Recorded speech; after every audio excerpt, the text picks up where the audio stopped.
Citizenship amendment act త్వరలోనే అమలు కాబోతోంది. వచ్చే వారం రోజుల్లో అమలు కాబోతోంది. ఇది కేంద్ర ప్రభుత్వం తేల్చి చెప్తున్నటువంటి నేపథ్యంలో ఆటోమేటిక్గా మమతా బెనర్జీ లాంటి వాళ్ళు వద్దని అడ్డుకుంటుంటారు. ఏంటి సిటిజన్షిప్ అమెండ్మెంట్ యాక్ట్ అంటే నిన్ననే ప్రస్తావించుకున్నాం.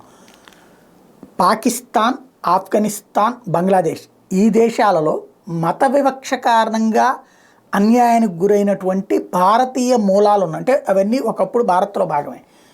ఆయా దేశాలు ఒకప్పుడు హిందూ దేశమే లేదా ఒకప్పుడు భారతదేశమే. భారతదేశంలోని భాగాలయ్యి అవి విడిపోయిన తర్వాత అక్కడ సెటిల్ అయినటువంటి వాళ్ళు మత వివక్షకు గురై అవి ఇస్లామిక్ రాజ్యాలు కావడం వల్ల ఆ మతంలోకి ఉంటే బ్రతకనీయటం, లేదంటే చంపేయటం, లేదంటే బలవంతంగా పెళ్లి చేసుకోవడం, లేదంటే అత్యాచారాలు చేసి తమ వైపు తిప్పుకోవడం, ఇలాంటి వాటికి ఎదుర్కొంటూ నిలబడ్డటువంటి వాళ్ళు కేవలం 1 లేదా 0.8% మాత్రమే ఉన్నారు. వాళ్ళు కూడా వేధింపులకు గురవుతూ ఉన్నారు. ఆ హింసలు తట్టుకోలేక ఒక 3 నుంచి 4% మంది భారతదేశంలోకి ఎప్పుడో పారిపోయి వచ్చారు. మన వాళ్ళే మనల్ని నమ్ముకుని అక్కడ ఉన్నారు. తీరా చూస్తే వాళ్ళు హింసిస్తున్నారు. మనం వాళ్ళకి షెల్టర్ ఇవ్వాల. వాళ్ళు ఈ దేశంలోకి వచ్చి శరణార్థులుగా రోడ్ల మీద పడి బ్రతుకుతున్నారు. ఈ దేశ పౌరసత్వం ఇవ్వట్లేదు. ఈ దేశంలో వాళ్ళే నాయకులు తాము ప్రధానమంత్రులు కావడం కోసం దేశాన్ని చీలిస్తే దానివల్ల బలైన సాధారణ పౌరులు వాళ్ళ తప్పేం లేదు కదా. కానీ వాళ్ళు అక్కడ హింసకు గురయ్యారు.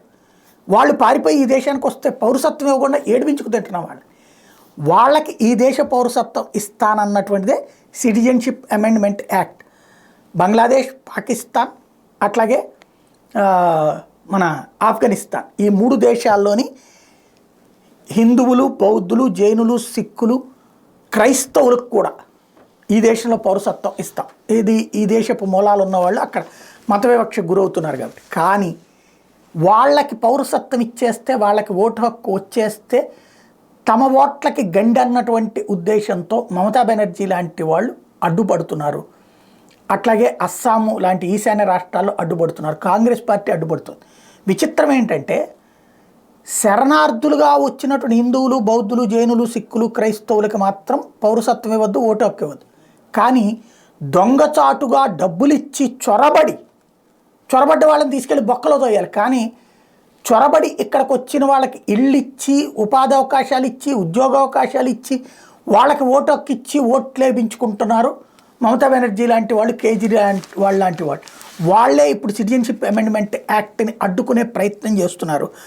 అయితే ఎప్పుడో 4 ఏళ్ల క్రితం 2014 డిసెంబర్ 31కి ముందు భారత్కు వలస వచ్చిన వాళ్ళు హిందువులు, సిక్కులు, జైనులు, బౌద్ధులు, పార్సీలు, క్రైస్తవులకి ఈ సిఏ వర్తిస్తుంది. వీళ్ళకి ఎలాంటి ధృవీకరణ పత్రాలు లేకపోయినా వాటి గడువు ముగిసిన పౌరసత్వం కోసం దరఖాస్తు చేసుకోవడానికి అరువులే. ఈ మేరకు 1955 నాటి పౌరసత్వ చట్టానికి ఎన్డీఏ సర్కారు సవరణలు సిటిజన్షిప్ అమెండ్మెంట్ యాక్ట్ బిల్లును తొలుత 2016లో పార్లమెంట్లో ప్రవేశపెడితే అప్పుడు ఎన్డీఏ మిత్రపక్షమైన అస్సాం గణ పరిషత్ తదితర పార్టీలు కూడా వ్యతిరేకించినాయి. ఆ తర్వాత 2019లో సిఏఏ బిల్లు పార్లమెంట్ ఉభయ సభలో ఆమోదించినాయి. తర్వాత రాష్ట్రపతి ఆమోద ముద్రతో ఇది చట్టంగా మారింది. ఇప్పుడు దాని అమలు ఈ వారంలో జరగబోతోంది. అసలు వ్యతిరేకత ఎందుకు అంటే ఈశాన్య రాష్ట్రాలు, పశ్చిమ బెంగాల్తో పాటు దేశ రాజధాని ప్రాంతాల్లో కూడా పాక్, బంగాల్, ఆఫ్ఘన్ నుంచి వచ్చిన ముస్లిమేతర మైనార్టీలు అధిక సంఖ్యలో ఉన్నారు. ముఖ్యంగా బెంగాల్లో మతువా సామాజిక వర్గంలో అత్యధికులు. బంగ్లాదేశ్లో తమపై ముస్లింల అణచివేత, తీవ్ర హింసాకాండం తట్టుకోలేక 1950 నుంచి వలస వచ్చిన వాళ్ళే ఉన్నారు. వీళ్ళంతా 1990 నాటికే బెంగాల్లో ప్రబలమైన ఓటు బ్యాంక్గా స్థిరపడ్డారు. దాంతో వీళ్ళ మద్దతు కోసం పార్టీలను ప్రయత్నించడం పరిపాటిగా మారి నిజానికి సిఏ అమలుతో అత్యధికంగా లబ్ధి పొందేది మతువాలేనంటారు.